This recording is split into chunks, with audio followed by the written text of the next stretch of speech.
La reverenda Marta Ramírez de Cruz presenta su programa, En esto pensar, porque todo lo que es verdadero, todo lo honesto, todo lo justo, todo lo puro, todo lo amable, todo lo que es de buen nombre, en esto pensar.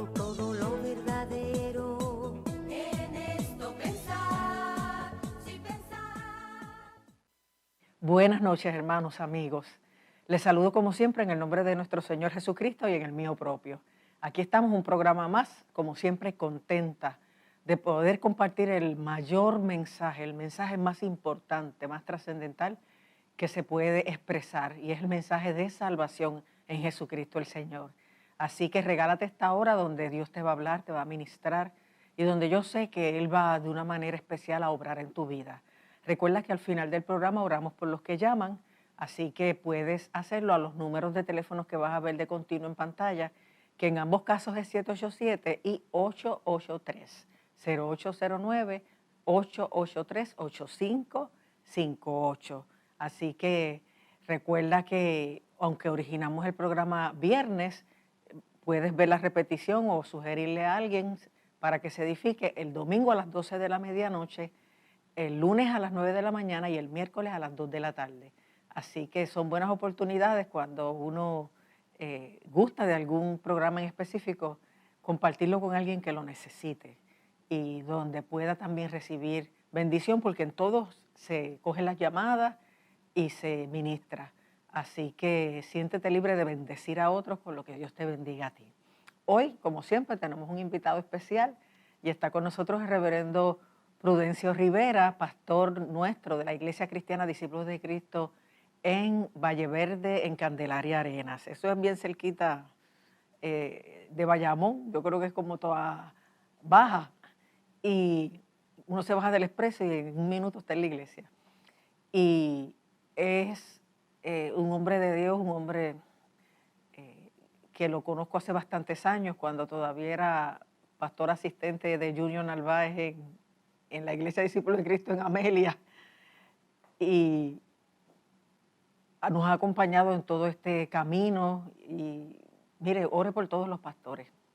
Yo rara vez hago esta petición, pero todos necesitamos tanto al Señor, y aún estando juntos a veces no podemos ni compartir, ni reír y llorar juntos, pero coincidimos en todas las reuniones y los eventos. Y yo sé que hoy el Señor pues va a usar la vida de mi amigo Prudencio para hablar a tu vida. Así que vamos a conocerlo y que él mismo nos cuente acerca de todo lo que el Señor ha hecho por él. Prudencio, Dios te bendiga, bienvenido al programa. Amén, amén. Gracias por la oportunidad que nos da para poder compartir parte de nuestro testimonio en este día. Qué bueno, sí, pues cuéntanos desde el principio en qué tipo de hogar te criaste, cómo llegaste al Señor, cómo después llegas al ministerio y tantas experiencias especiales que nosotros, los seres humanos y los pastores, tenemos, donde vemos a Dios, donde vemos su obra, su misericordia. Cuéntanos. Mira, pastora, yo vengo de un hogar reconstruido donde mi mamá pues, tuvo sus primeros hijos en su primera relación matrimonial, luego se separa, tengo una hermana en otro matrimonio y finalmente con mi papá, ¿verdad? Somos 10 en total. Así que mi papá, mi mamá tuvo 6 hijos, pero yo soy el 7 de 10.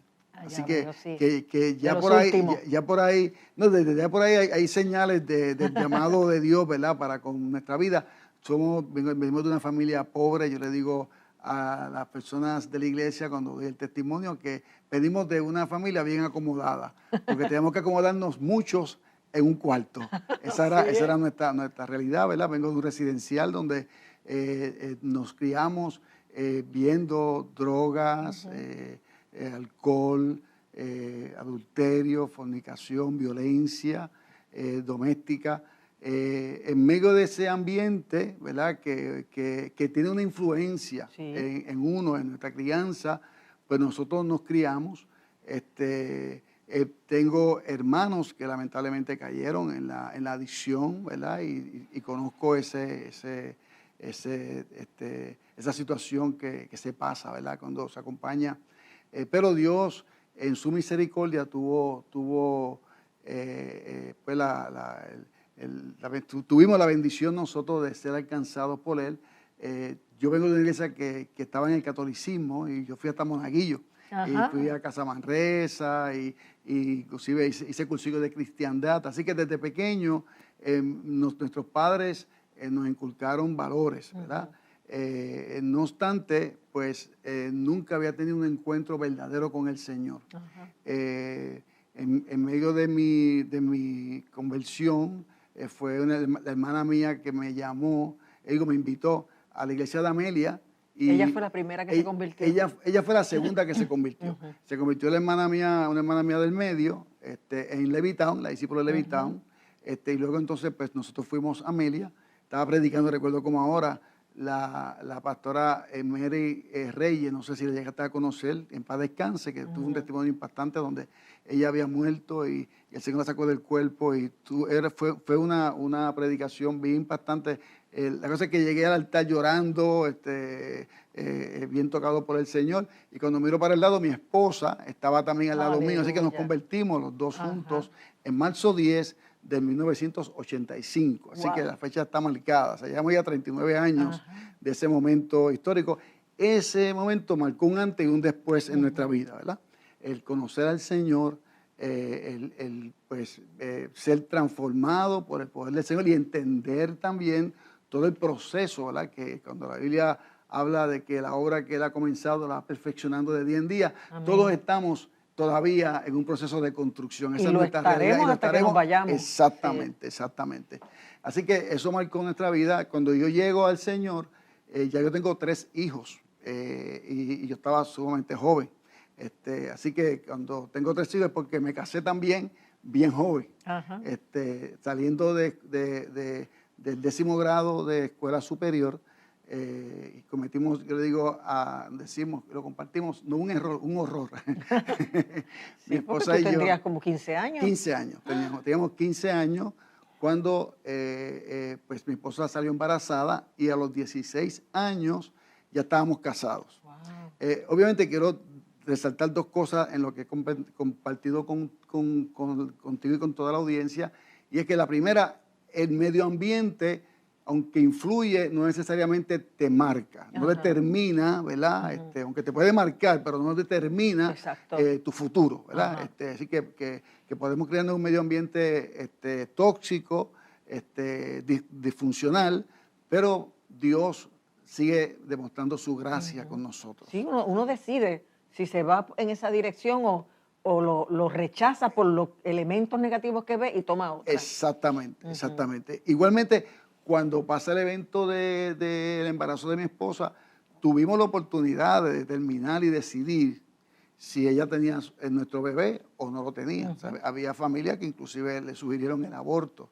Así que nadie nos obligó a que se mantuviera el embarazo, pero decidimos enfrentar la situación porque somos pro vida. Y tuvimos nuestro hijo también. No teníamos que necesariamente casarnos, pero decidimos casarnos. Qué bueno. Tuvieron que firmar nuestros padres, obviamente, porque éramos menores, aunque había un embarazo. Y ya hace 46 años de ese evento. No nos daban 6 meses de matrimonio. Hoy día se casan gente adulta, madura, y se divorcian porque la tasa de divorcio es bien alta. Sí. Así que se puede imaginar que en aquel tiempo pues, no había muchas posibilidades de nosotros permanecer juntos. ¿Pero se fueron a vivir solos o se quedaron viviendo en la casa de los padres? Excelente pregunta. Nosotros cuando nos casamos no teníamos ni edad, ni dinero, ni nada. Estábamos no en cero, estábamos en negativo. Sí. Así que fuimos a vivir a casa de mi suegra. Empezamos en una cama twin, mi esposa embarazada.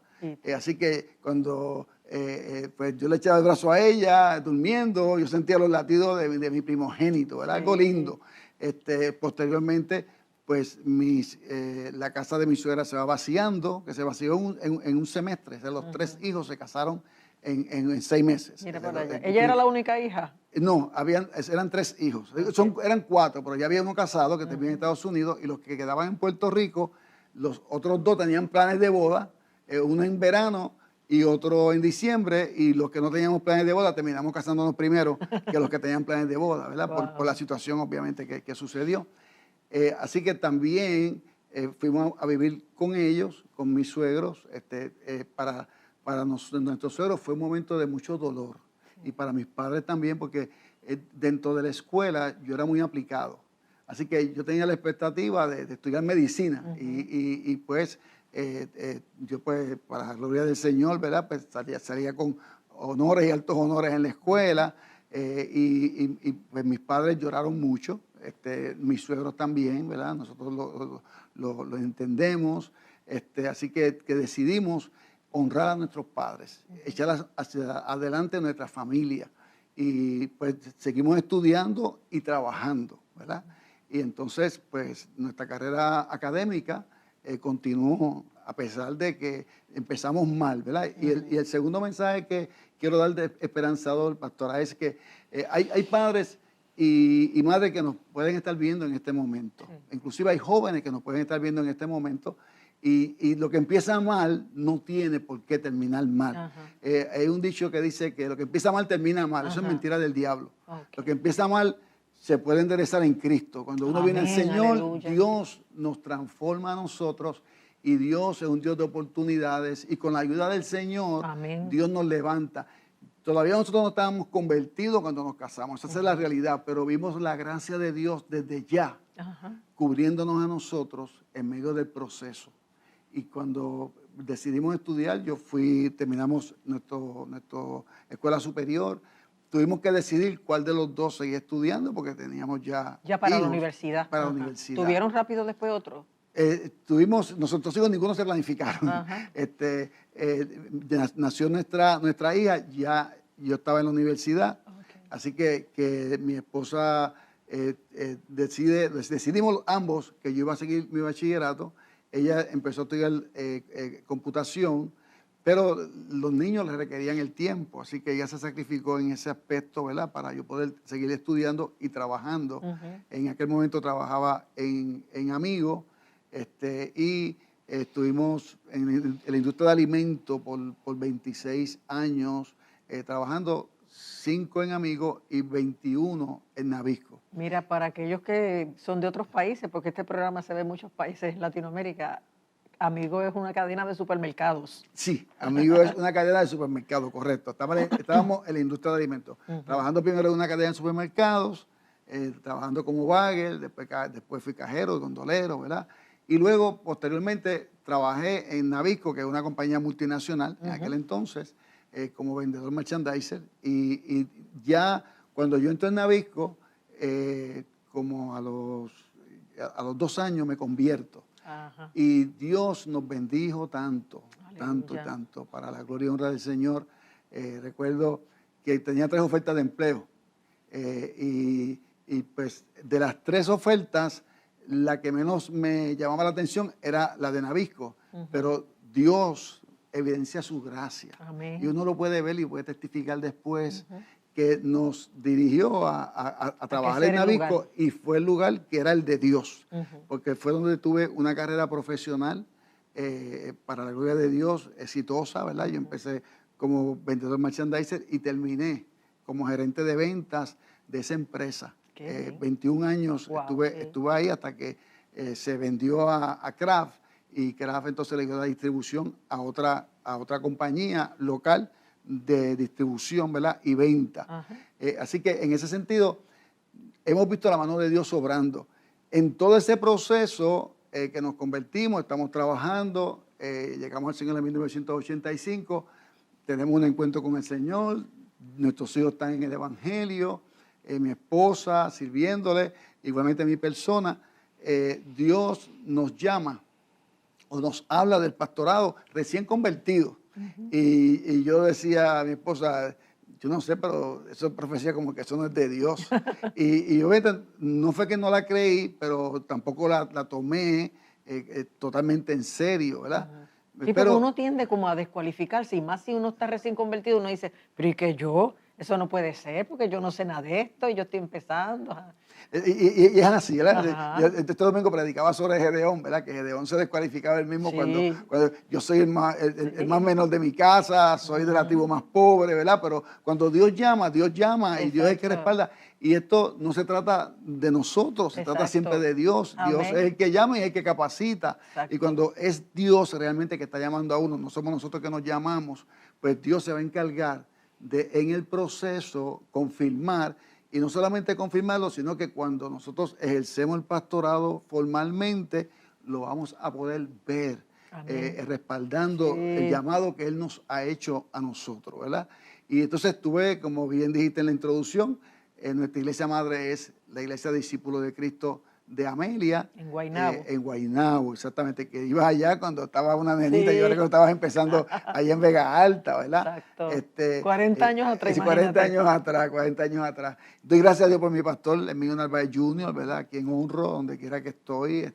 Fue tremendo mentor mío. Todavía la relación de nosotros es muy buena, ¿verdad? Se comunican todavía, sí, nos estando comunicamos. Exactamente. Y cuando voy a Orlando, voy allá y comemos, almorzamos, nos inventamos algo, ¿verdad? Sí. Así que compartimos todavía y doy gracias a Dios por lo que sembró, ¿verdad? Dios a través de él en mi vida, en el pastorado, ¿verdad? Cada cual tiene su forma, ¿verdad? Claro, obviamente, sus estilos, pero damos gracias a Dios por su vida. En medio de esa conversión, en medio de ese llamado, el Espíritu Santo comienza a trabajar con nosotros y nos empieza ese proceso formativo, ¿verdad? Porque la gente le hablan del pastorado, le hablan del ministerio, y la gente cree que esto es de hoy para mañana, y nosotros tuvimos 17 años en ese proceso. Dios hablándonos de diferentes formas. Venían predicadores, aún americanos. Recuerdo una americana que vino de Estados Unidos y para profetizarnos ahí delante de toda la congregación sobre nuestro llamado, y el Señor confirmando el llamado y confirmando el llamado.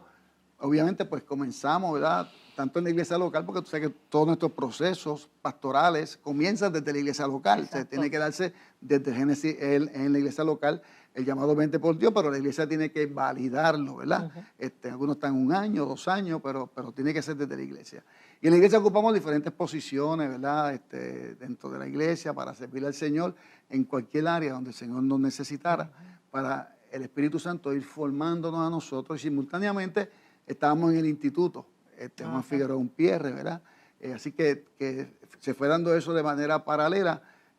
Mi trabajo es un trabajo bien demandante, ¿verdad? De tiempo, pero nosotros éramos fieles y consistentes al Señor, al punto de que el pastor nos decía que yo era el asistente de él, cosa que yo le decía, no diga eso. Que oficialmente no era cierto. No era cierto, no, porque digo, en la praxis sí, yo era que lo sustituía, pero no tenía el nombramiento, ¿verdad? La gente me veía a mí en la iglesia como una figura pastoral. Esa era la realidad, eso lo hace el Señor, pero formalmente, como nosotros conocemos dentro de nuestra hermandad, pues no, eso no procedía así, ¿verdad? Pero sí, yo lo sustituía a él en sus vacaciones, llegué a estar como anciano y también como moderador de la Junta, y la confianza que había pues era muy, muy estrecha, ¿verdad? Dios nos dio gracia. Porque también había fidelidad y sigue habiendo fidelidad, ¿verdad? Amén. Que eso es bien importante en medio de todo este proceso. Así que Dios nos fue formando al punto de que en un momento dado nosotros tenemos en la iglesia, en el año 2000, la salida de la reverenda Amarilis Alvarado, que estaba como pastora asociada. Recuerdo que ella salió en abril. Y entonces, en marzo, yo tenía que salir ese mismo año. En febrero me dicen en la convención, en marzo te reporta a tal iglesia, el Comité de Formación Ministerial. Entonces, para comenzar la práctica. Para comenzar la práctica pastoral como parte de nuestro proceso. Y entonces hablo con el pastor y el pastor me dice, tú no puedes salir porque Amarilis se va. El pastor también tenía ya salida, él se iba en mayo. Sí, así exacto. Que eran muchas salidas y recuerdo que había otro candidato al ministerio, que tú lo conoces, se llama Willy Marrero. Entonces le dijeron, bueno, si Prudencio no sale, pues tiene que salir Willy, pero uno de los dos tiene que salir. Así que tuvimos la salida de Willy en marzo, para hacer la práctica en Buenavista. Me acuerdo. La de Amarilis sale para Villa Marisol y Narváez sale para Chicas en Orlando en mayo. Yo sin tener ninguna posición dentro de la iglesia en ese momento, porque estábamos en esa transición que ya sabíamos que íbamos a salir, nos quedamos con un grupo del presidente de los ancianos, el moderador de la junta y este servidor, trabajando con el liderato de la iglesia, exactamente, con todo el programa, el proceso del perfil de la iglesia, llenar la vacante pastoral. Y entonces, pues en ese proceso, haciéndolo rápido, que tú lo conoces, pues es que se llama entonces al reverendo Carlos Alvarado como pastor en la iglesia. Recuerdo que el proceso duró como hasta septiembre, y entonces luego en enero, pues yo termino todas mis funciones dentro de la iglesia, y entonces en ese año salgo a pastorear. Salgo a hacer la práctica pastoral, que me mandaron a hacerla a Puerto Nuevo. Y fue una bendición hermosa, ¿verdad? Aprovecho para comentarlo aquí, lo he hecho en otras instancias, porque nos dio un balance. La iglesia de Amelia es una iglesia carismática, la iglesia de Puerto Nuevo es una iglesia más litúrgica, y entonces, pues en esos extremos, pues pudimos, porque era mi esposa y yo y mi familia, trabajar, ¿verdad? Y ser formado por Dios y ver que el Señor está en los diferentes escenarios, ¿verdad? Que no hay una cuestión de que Dios está aquí, no está acá, no, Dios está en ambos, y pudimos tener ese balance, ¿verdad? Al punto de que nos sentimos con honestidad, Dios lo sabe, que desde el primer día que llegamos a hacer la práctica pastoral allí, nos sentimos como si fuéramos parte de la iglesia desde un principio, ¿verdad? Hay una gente amorosa, buena, y fue de gran bendición. Qué bien. Y entonces de ahí, pues nos llaman a hacer recurso pastoral donde estamos pastoreando. Que ya llevas un montón de años. Ya llevo 21 años. 21 años pastoreando en la Iglesia de Discípulos de Cristo, el Valle Verde, en Candelaria Arenas. Nosotros comenzamos en noviembre del 2002. Estaba una fusión, que es la única fusión que se ha hecho en toda nuestra hermandad. Esto es histórica, ¿verdad? No ha habido más ninguna fusión hasta ahora, ¿verdad? Esperamos que en el futuro se puedan dar otras fusiones más, ¿verdad? Porque ha sido un modelo de revitalización que ha funcionado para la gloria y honra del Señor, ¿verdad? Y lo comenzó el reverendo Jaime Luis Camareno, ¿verdad? Con la iglesia del Valle Verde y Candelaria Arenas, y se hizo entonces la fusión del Valle Verde en Candelaria Arenas, y en medio de esa fusión al reverendo, nuestro compañero Jaime Camareno, lo llaman de Sierra Linda, y entonces está la vacante pastoral. Yo todavía no había terminado mi proceso formal en la pastoral como pastor laico, que es como yo entro al cuerpo ministerial. Y entonces en noviembre me llaman para ser pastor recurso, ¿verdad? Entonces la iglesia pide un pastor recurso. Recuerdo que el pastor el reverendo Esteban González Doble nos llama y nos envía en noviembre para hacer recurso pastoral. Entonces ahí ya el proceso mío lo terminamos en enero. Y enseguida la iglesia me llamó como pastor oficialmente, y se hizo la asamblea en febrero del 2003, y fue algo bien curioso, porque eso es raro que se pueda dar en una iglesia nuestra, ¿verdad? Pero recuerdo que yo estaba en el culto, se quedó la asamblea ese día, yo salí y estuve en la oficina en lo que daba la asamblea, y no duró mucho, fue bastante rápido, y cuando entré, pues había una celebración y la iglesia, el 100%, ¿verdad? Estuvo a favor de que yo fuera el pastor en propiedad, como pastor laico en aquel momento. Sí, qué bueno. Y en estos 21 años se ha visto el crecimiento, hicieron el templo, tantas cosas. Para la gloria de Dios, para la gloria de Dios. De hecho, nosotros cuando comenzamos en la pastoral, ¿verdad? Que un detalle que es importante, yo creo que podamos comentarlo, es que en la pastoral nosotros entramos a ser pastor bivocacional. Yo tenía mi trabajo secular en Nabisco todavía, y estoy pastoreando a tiempo parcial en la iglesia.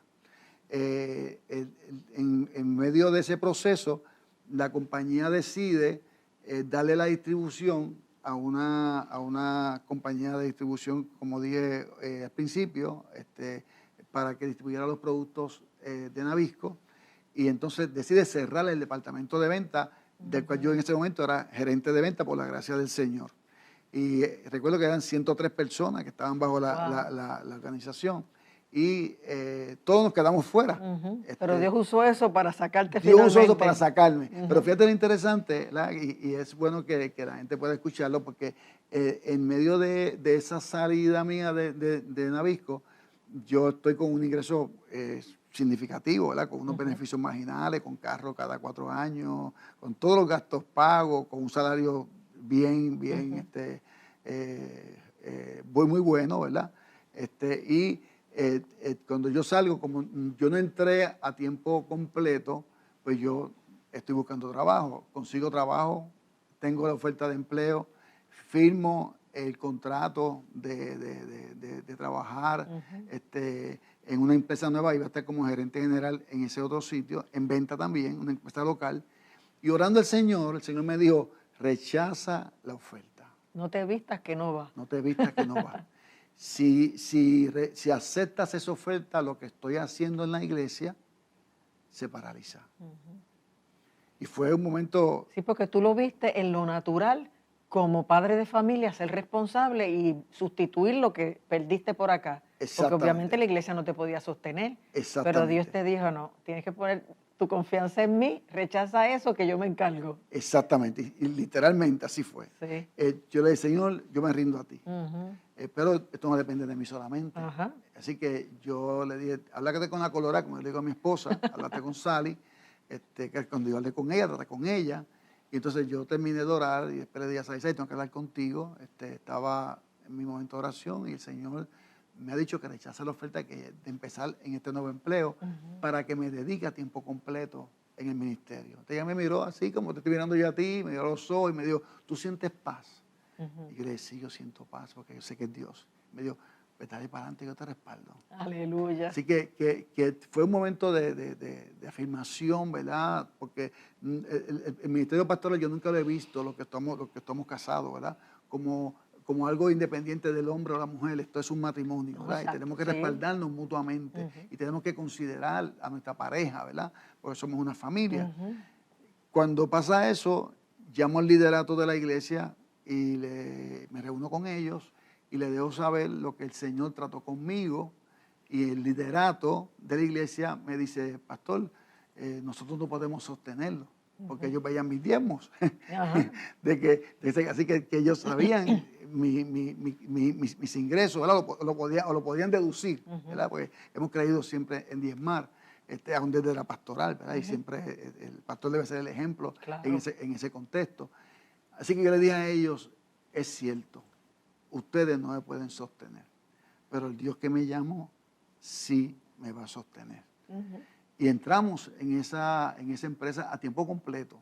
Nadie del nivel central lo pidió, la iglesia local no lo pidió, fue que el Espíritu Santo obró conmigo y me llamó a tiempo completo al ministerio. Aleluya. Eso nos dio la oportunidad para nosotros entonces entrar al seminario, porque luego hicimos una reclasificación de pastor laico a candidato al ministerio y poder entrar a estudiar nuestra maestría en divinidad, ya pastoreando, pero sin trabajar secularmente, para entonces hacer nuestra maestría. Yo respeto y me quito el sombrero ante nuestros compañeros que trabajan, son casados, estudian, con la carga académica, ¿verdad? Pero vi también el cuidado de Dios en ese aspecto, ¿verdad? Y la iglesia local estuvo de acuerdo en becarme, o sea, que no fue la iglesia madre la que asumió esa responsabilidad, y tú entiendes lo que te estamos hablando, del 50% del costo de los estudios, sino que fue el nivel central y la iglesia local, porque la iglesia local nos apoyó 100% en eso. Igualmente que si había alguna clase que interrumpía, ¿verdad?, que confligía con el programa regular, yo se lo expliqué a ellos, ellos lo entendieron, que eso era parte del proceso, que eso era como un culto más, ¿verdad? Y ya lo último, pues me pasó. Así que llevamos 21 años para la gloria y la honra del Señor, pastora, y en la audiencia que nos escucha, allí en el Valle Verde, en Candelaria Arena, donde cuando entré a pastorear, como era un proyecto piloto, la gente me decía, compañeros en el ministerio, eso es un embeleco, eso es una innovación que no sabemos si funciona, ten cuidado porque ese es tu primer pastorado, pero Dios nos puso allí por su gracia, su amor y su misericordia, y no porque yo esté, sino porque Dios en su gracia nos escogió a nosotros para aquel tiempo, en ese lugar. Dios ha hecho cosas maravillosas en medio de nosotros, ¿verdad? Y el crecimiento ha sido significativo en todas las áreas de la iglesia. Aleluya. Para la gloria y honra del Señor. Sí. Como digo, me siento privilegiado. Ha sido de bendición, ¿verdad? El poder estar pastoreando ahí. Y de ahí, al igual que usted, pues me voy a jubilar en su con momento. el favor de Dios en su momento, ¿verdad? No me veo relocalizado en otra hermana iglesia. Ya tengo 62 años, así que espero mis últimos años de la pastoral terminarlo ahí, y estamos en ese proceso evaluativo de cuándo exactamente ha de ser ese momento de jubilación. ¿O qué dice el jefe? Porque a mí me cogió de sorpresa, yo no lo planifiqué así. Mira, pero en cuanto a lo pastoral y el desarrollo académico y ministerial, ya tenemos esa información, pero en lo personal yo sé que tú has atravesado muchas situaciones de salud, que me gustarían 5 minutos más o 6 máximo. Porque pues te cuento... ¿Cómo tú has visto a Dios? ¿Cómo creció tu fe durante tu desarrollo espiritual, viendo a Dios obrando en situaciones que surgieron? Te voy a contar 2 testimonios, ¿verdad? Son muchos, ¿verdad? Y el tiempo es breve. Te voy a contar del último hacia atrás. El primero, a mí me diagnosticaron cáncer de tiroides. Sí. Recientemente, el año pasado, en julio, fui operado de cáncer de tiroides en una visita rutinaria. Y en ese proceso yo vi a Dios en todo el cuidado, ¿verdad? Porque se dio de una forma rápida, Dios proveyó los recursos. Yo ni me enteré. Tú ni te enteraste, al igual le pasó con mi esposa, que le dio cáncer de seno. Dios obró en medio de todo ese proceso y proveyó los recursos.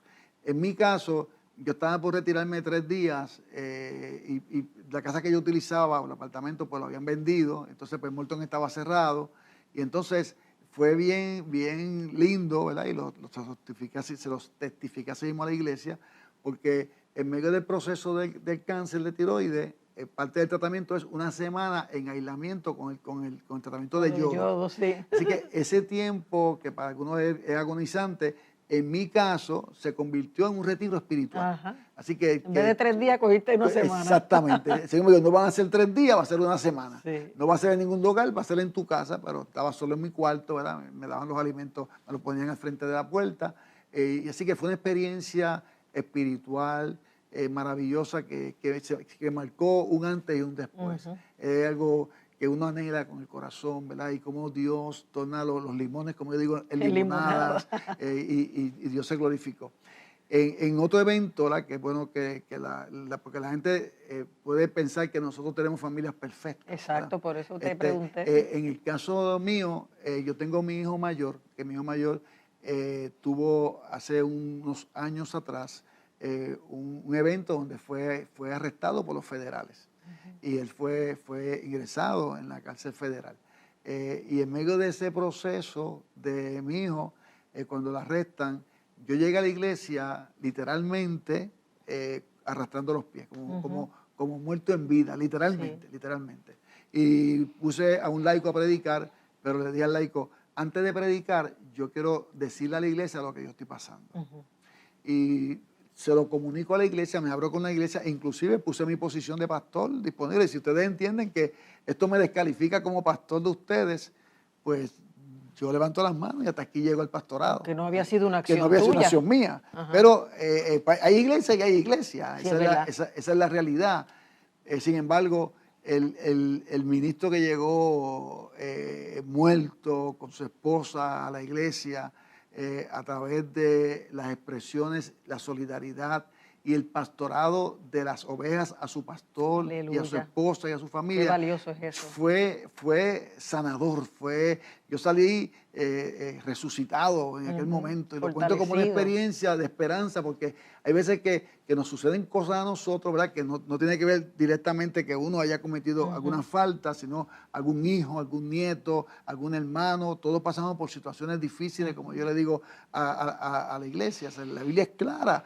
En el mundo tendremos aflicción, pero confiad, yo he vencido al mundo. Y qué bueno que tú te refugiaste en tu iglesia, en tu grey, abriste el corazón y seguiste allí como te lo pidieron. Pero hay gente que en esas crisis se desaparecen de la iglesia, sea por vergüenza, por depresión, y se pierden de toda esa medicina, atención, ayuda, cariño, apoyo que reciben en la iglesia, en una crisis. Amén. Y la iglesia es terapéutica. Exacto. Así que nos sanamos y nosotros tenemos que aprender como pastores y pastoras de que nosotros pastoreamos, pero también la iglesia nos pastorea a nosotros. Nosotros cuidamos, pero la iglesia también nos cuida. Nosotros somos un instrumento, ¿verdad?, dual. Amén. Para cuidarnos mutuamente. Y al uno aislarse no es bueno. O sea, yo creo que la Biblia es clara cuando dice, mientras callé se envejecieron mis huesos. Sí. Cuando uno comunica, la verdad nos hace libres a nosotros. Amén, exacto. Y fue una liberación. Hay veces que uno, como decía, por vergüenza o por la situación que sea, uno decide callarse y apantallar. Cuando realmente estamos destrozados por dentro, no hace bien. No hace bien ni emocional, ni espiritual, ni a la iglesia. Cuando uno es genuino, uno es transparente, sí, es mejor. Esa ha sido mi experiencia, ha sido mi experiencia. Y tengo un montón de testimonios más, ¿verdad?, de que pudiésemos compartir con eso, pero yo sé que el tiempo es en breve. No, yo creo que todavía puedes dar uno más si quieres, pero me gusta lo que mencionaste, porque yo también soy así, de uno ser transparente, porque fíjate que el apóstol Pablo nunca puso pantalla de perfección, al contrario, yo lo he dejado todo por Cristo. Me ha ido peor que a nadie, cárceles, azotes, de cuantas cosas, pero yo lo sigo amando y sigo ahí fiel, amén, confiando en Él, haciendo aquello para lo cual Él me llamó. Amén. ¿Sabe? Que nada nos debe sacar de carrera, solo la voluntad de Dios que nos diga tu tiempo se acabó ahí, como me dijo a mí, porque Dios es bueno para vivir, es bueno para morir, es bueno en los momentos felices, es todavía mejor en los momentos difíciles. Y la vida es así. Imagínate que uno se va a quitar. Yo le digo a la gente que se va a la iglesia por un problema que haya tenido con alguien. Y tú te vas de tu familia cuando tienes un problema con un familiar. O sea, tú dejas de ser, por ejemplo, en mi caso, Ramírez de Arellano, tú dejas de ser tío, abuelo, ¿verdad que no? Pues no.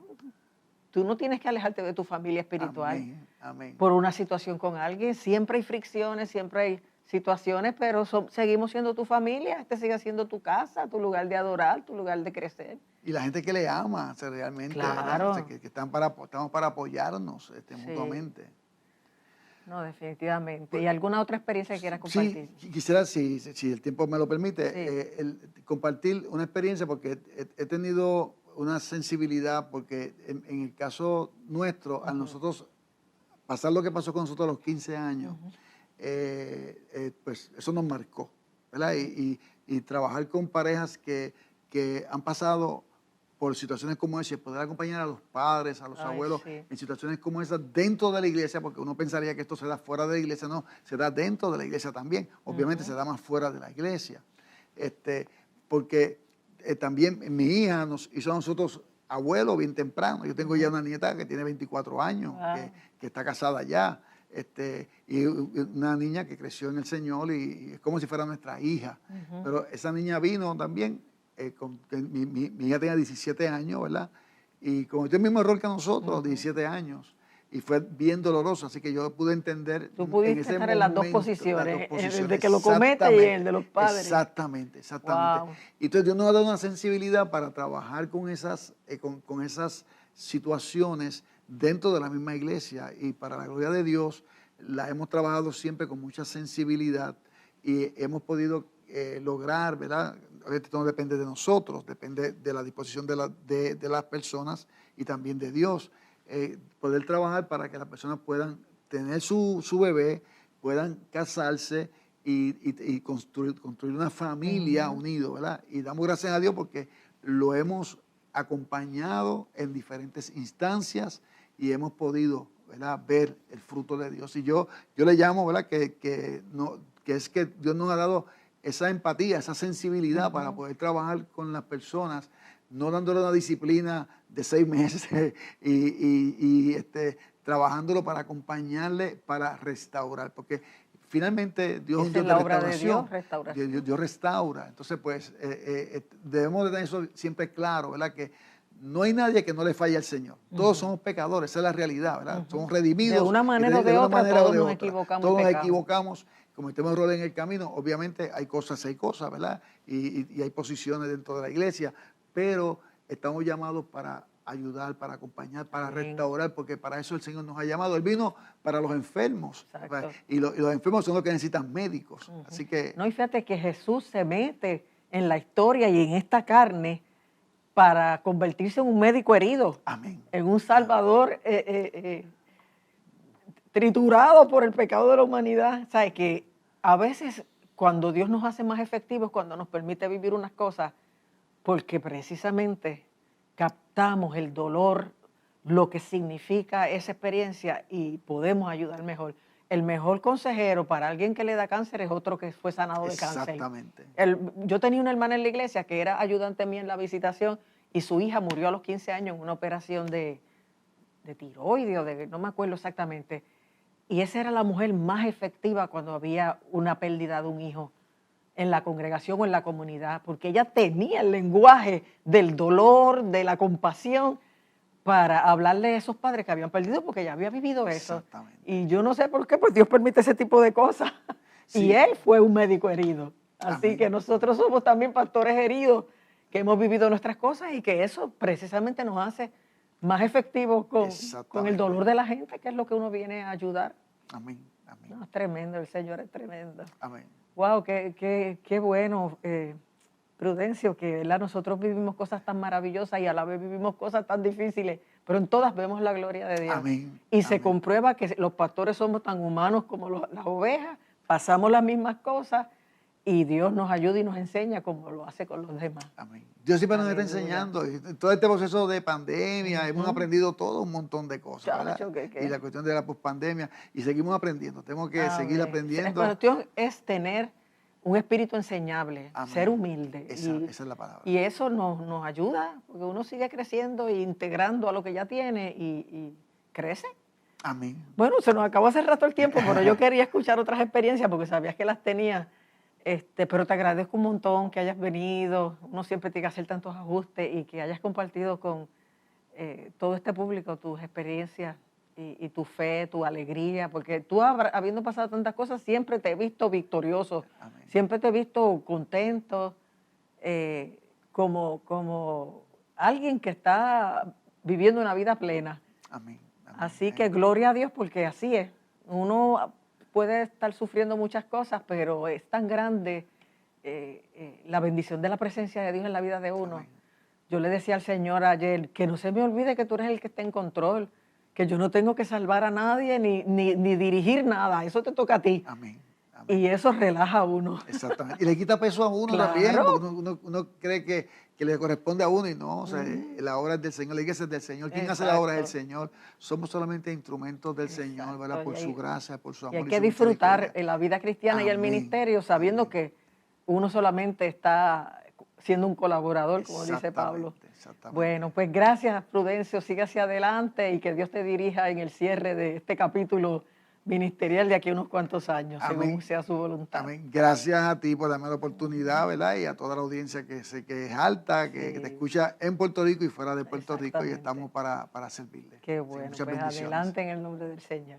Y al público les invitamos a, mientras escuchas este cántico, a hacer esa llamada de fe, esa llamada de tu necesidad, para pedirle al Señor que Él también obre y restaure y haga conforme a sus riquezas en gloria. Adelante. He pasado por el valle de la muerte, mas al gritar tu nombre vuelvo a renacer. Me he sentado a la sombra del olvido, mas tu luz radiante me hace comprender que soy la justicia de Dios, que mi cautividad quitó.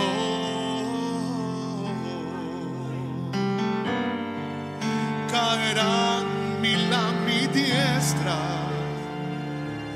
mas sigo confiado, no me tocará. Pues mi fe no está basada ni en los comentarios ni en el que dirá. Él me ha hecho vencedor. Él me ha hecho vencedor. Y a su diestra me sentó. Solo tu gracia me ha sostenido. Solo tu gracia me ha sostenido. Tú me has hecho comprender que no tengo que temer, que mi fe es suficiente y venceré. Solo tu gracia me ha sostenido. Solo tu gracia me ha sostenido. Que aun en mi debilidad tu poder se hace más fuerte. Tu gracia es el poder que me sostiene. No importa lo que digan, no importa lo que hagan, nada me detendrá. Solo tu gracia me ha sostenido. Solo tu gracia me ha sostenido. Tú me has hecho comprender que no tengo que temer, que mi fe es suficiente y venceré. Solo tu gracia me ha sostenido. Solo tu gracia me ha sostenido. Que aun en mi debilidad tu poder se hace más fuerte y tu gracia es el poder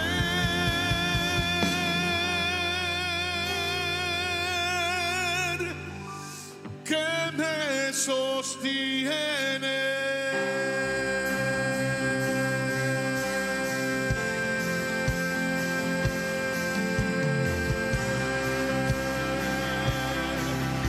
Alguien diga aleluya si puede decir aleluya.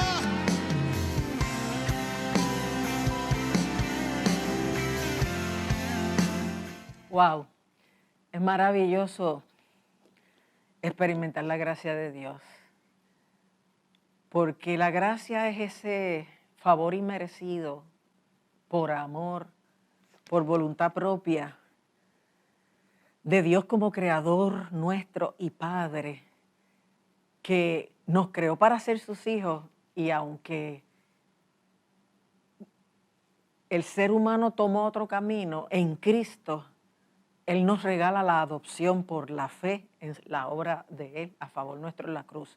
Cristo salda nuestra deuda de pecado en la cruz del Calvario y nos convierte a nosotros en hijos de Dios si creemos en Él precisamente como Señor y Salvador de nuestra alma.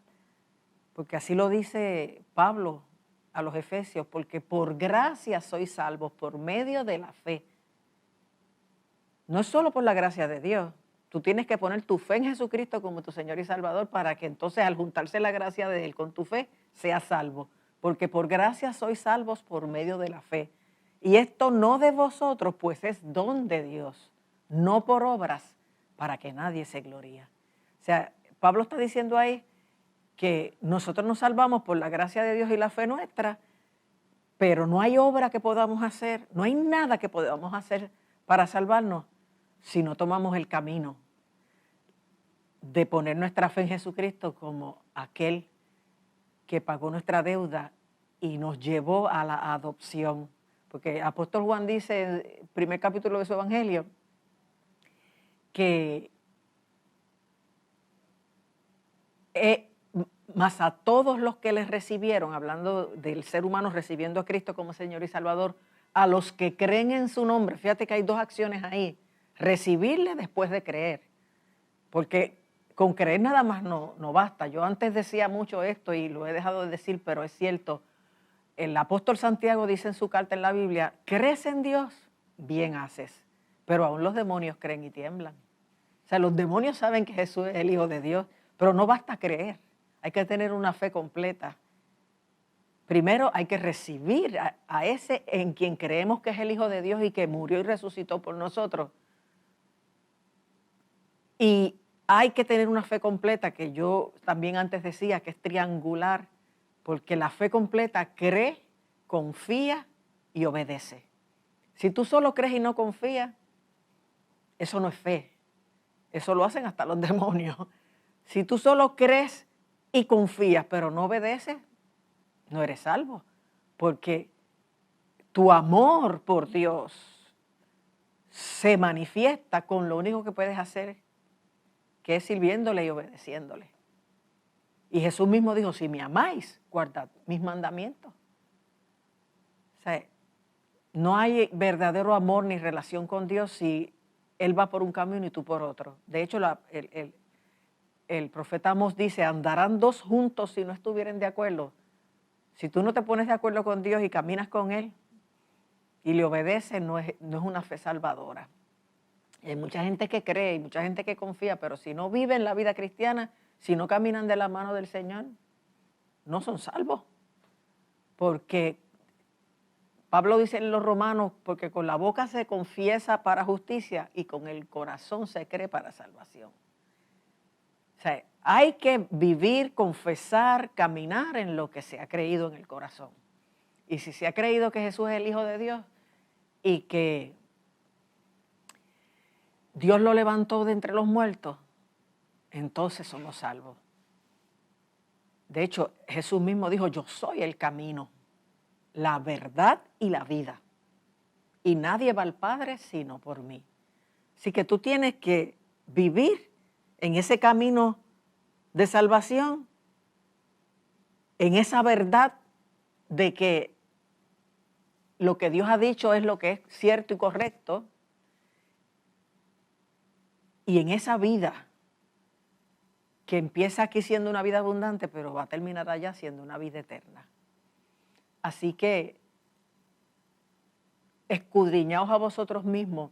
En la Biblia también lo dice, ahora no recuerdo cuál de los apóstoles, examinaos a vosotros mismos si estáis en la fe. Porque a veces nos creemos que somos salvos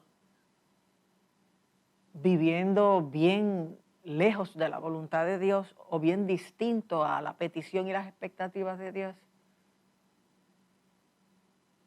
Y estamos equivocados.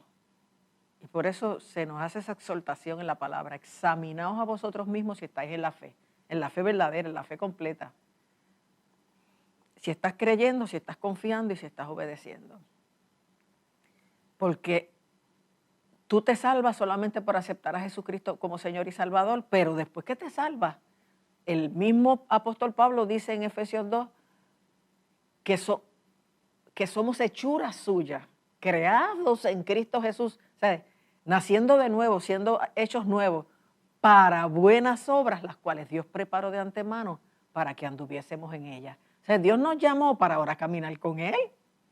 Dios nos salvó para ahora ya no ser extraños, sino hijos, herederos. Porque como te decía que en Juan 1 dice, mas a todos los que les recibieron, a los que creen en su nombre, les dio potestad, un derecho legal, de ser hechos hijos de Dios, los cuales no fueron concebidos por voluntad de carne ni por voluntad de varón, sino de Dios. Aleluya.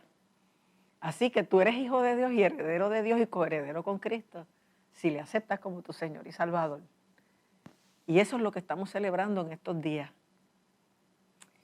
Que Dios un día se encarnó en su Hijo y vino a tomar nuestro lugar para dar su vida por nosotros, de modo que todos nosotros no tuviéramos que morir por nuestros pecados, sino que uno solo, el justo, muriera por el pecado de toda la humanidad Y así como Él cargó con nuestro pecado, Dios hizo un traspaso de nuestro pecado sobre Él y por eso murió por nuestro pecado. También hizo un traspaso de su justicia sobre nosotros. Y cuando Dios nos ve a través de la sangre de Cristo, nos ve justos, nos ve justificados. Y por eso es que nos salva y nos llama a sus hijos y sus herederos y sus coherederos, aleluya, con Cristo de toda su gloria. Qué cosa tan maravillosa. Y la gente a veces ni celebra la Semana Santa. Es más, un spring break, le dice ahora el americano, que la gente lo usa para vacacionar y para todo menos para acercarse a Dios. Es tiempo de buscar a Dios. Las cosas no están como para descuidarse, las cosas están como para abrazarse a Dios y decirle, Dios mío, perdóname, ayúdame, dirígeme, tómame fuerte la mano y caminemos juntos. Yo quiero ser tuyo, que tú seas mío, yo creo en que tú eres el Hijo de Dios, que moriste y resucitaste por mí y que solamente en ti tengo salvación. Ayúdame a vivir la vida como tú quieres, porque así será una vida abundante, productiva y realizada, y no una vida autodestructiva y perdida. Así que en ese espíritu vamos a orar. Padre amantísimo, yo te alabo y te bendigo y te doy gracias por este programa. Te doy gracias por cada televidente y por cada petición que expresaron. Aún por los que no lo pudieron expresar, que tú los ves y los conoces, que en esta hora tú respondas. Que en esta hora, en tu gracia, en tu amor, en tu bondad, tú seas abriendo los cielos y en tu favor les bendigas, les contestes, les suplas, les salves, les perdones, les restaures, les ayudes y obres, Dios, conforme a tu perfecta voluntad y a tus riquezas en gloria. Sé propicio a cada uno, Padre, que en esta hora experimenten tu toque, tu abrazo, tu paz, tu gozo y puedan, Padre Celestial, seguir hacia adelante caminando contigo y viendo tu gloria en los diferentes escenarios y circunstancias de la vida que vienen. Gracias porque en ti estamos seguros y gracias porque contigo, no importa lo que nos pase, siempre habrá un final feliz porque a la larga nos iremos contigo y estaremos eternamente salvos y felices. Aleluya. Sé Dios sanando en esta hora, salvando, convenciendo de pecado, de justicia y de juicio y ayudando a las vidas a tomar decisiones correctas y aprovechar este tiempo de devoción para buscarte y para reconocer su necesidad de ti y tu misericordia que está dispuesto a recibirlos, no importa lo que sean o hayan hecho, porque tu anhelo es la reconciliación del hombre contigo y su salvación eterna. En el nombre que es sobre todo nombre, en el nombre de Jesús, tu Hijo amado, yo te suplico estas cosas, Padre, y en fe te doy gracias. Amén. Aleluya. Bien, amados hermanos, llegamos al final de un programa más. Nos vemos la semana entrante. Que Dios les bendiga y que pasen muy buenas noches.